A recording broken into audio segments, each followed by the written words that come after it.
Congress high command చేతిలో Revanth Reddy report ఉన్నది. మరి రేవంత్ రెడ్డి రిపోర్ట్ అంటే ఏంది? రేవంత్ రెడ్డి పైన సునీల్ కన్గోలు ఒక సర్వే చేసిండు. ఆ సర్వే రిపోర్ట్ని కాస్త సునీల్ కన్గోలు హైకమాండ్ చేతిలో పెట్టిండు.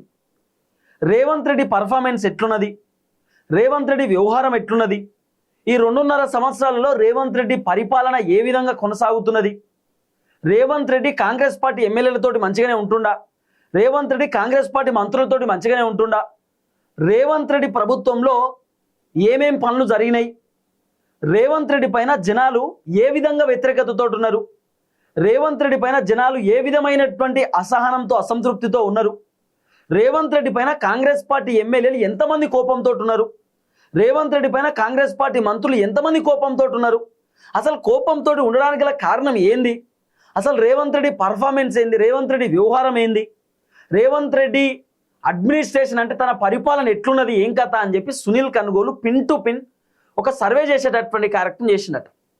ఆ సర్వే రిపోర్ట్ని కాస్త సునీల్ కన్గోలు హైకమాండ్ చేతిలో పెట్టిండు.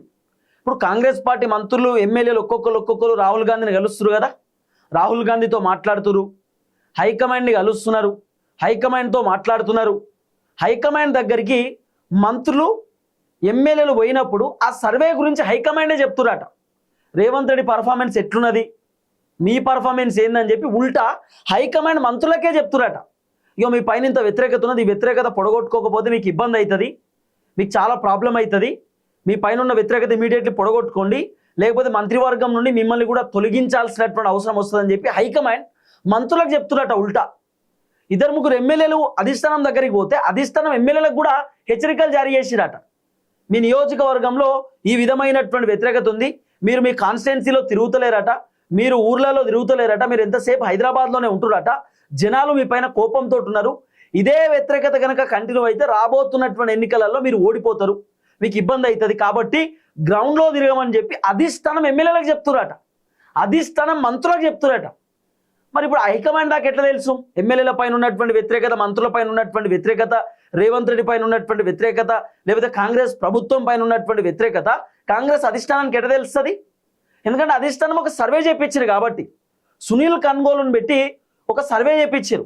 సునీల్ కన్గోలు మొత్తం గ్రౌండ్లో తన టీంని పెట్టి తిప్పించిండు, తన టీం మొత్తం తిరిగిరు, రిపోర్ట్ తయారు చేశారు. దాదాపు 65 మంది ఎమ్మెల్యేలు ఉంటే ఈ 65 మంది ఎమ్మెల్యేల పర్ఫార్మెన్స్ ఏంది? ఇప్పుడు దగ్గర 64 మంది ఎమ్మెల్యేలతోటి గెలిచిరు, ఇంక 2 ఎమ్మెల్యేలు అంటే 66 మంది ఎమ్మెల్యేలు.